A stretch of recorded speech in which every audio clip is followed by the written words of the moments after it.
Bonjour, bonjour et bienvenue dans ce nouveau podcast du calendrier de l'Avent. J'espère que tu vas bien. Aujourd'hui, je voudrais te parler d'un sujet qui est simple. Comment éviter de faire des choses stupides?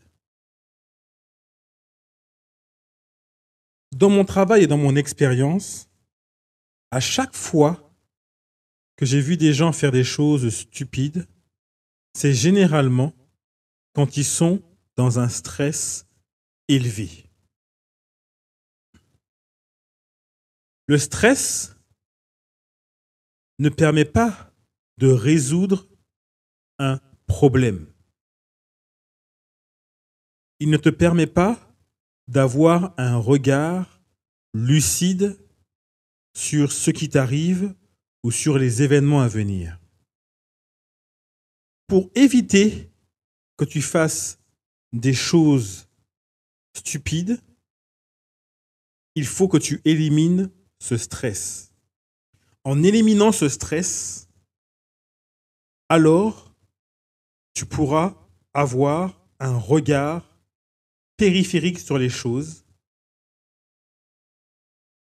et élargir tes perspectives. Et là, tu pourras avoir ou envisager d'autres possibilités. Dans ton quotidien, s'il t'arrive de faire des choses d'une manière stupide, étudie et regarde si tu n'as pas eu à ce moment-là un niveau de stress élevé. Si c'est le cas, je t'inviterai à te tenir debout pendant une trentaine de secondes, te concentrer sur un point de contact en face de toi et de respirer profondément. Mets tes bras le long de ton corps et bouge tes doigts. Remonte tes bras jusqu'au niveau où tu peux les voir au niveau de tes yeux. Renouvelle cet exercice jusqu'à temps que ton stress disparaisse.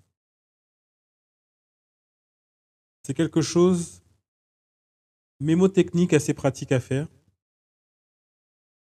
qui va te permettre de sortir de ton stress plus ou moins élevé et de t'éviter de faire des choses stupides.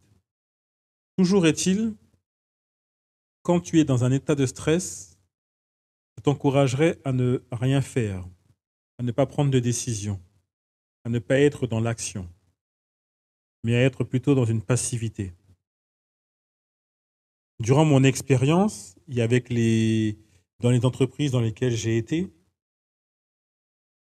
bien souvent on demandait à des personnes de faire des choses rapidement parce que le manager voyait que la personne avait la possibilité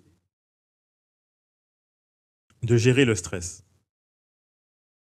Mais quelque part, ça n'a pas de sens de faire les choses rapidement. Il faut que les choses soient faites en temps et en heure. Ça n'a rien à voir avec la rapidité. C'est juste à voir avec de l'organisation et de la discipline. Bien souvent, dans les entreprises dans lesquelles j'ai été, on nous demandait au service de la finance de faire des choses rapidement. Et au final, on se rendait compte que dès qu'on transmettait les informations, que ça allait dans un autre service, eh bien, l'autre service n'allait pas aussi rapidement que nous. Et on se pose toujours la question, pourquoi on nous demande de faire des choses rapidement, alors que dans l'équipe, il y a des gens qui sont toujours à un niveau de lenteur supérieur à la moyenne. Je ne sais pas si ça te parle, mais moi, j'ai toujours vu dans les équipes, il y a toujours une personne qui ralentit tout. Et on nous vient nous voir pour nous demander de faire des choses rapidement. Et ça, c'est pas bon. Parce que quand tu fais les choses rapidement et que tu réfléchis pas, ben, tu fais des choses stupides. Moi, je me suis mis en tête de ne jamais faire les choses rapidement, de faire les choses en temps et en heure.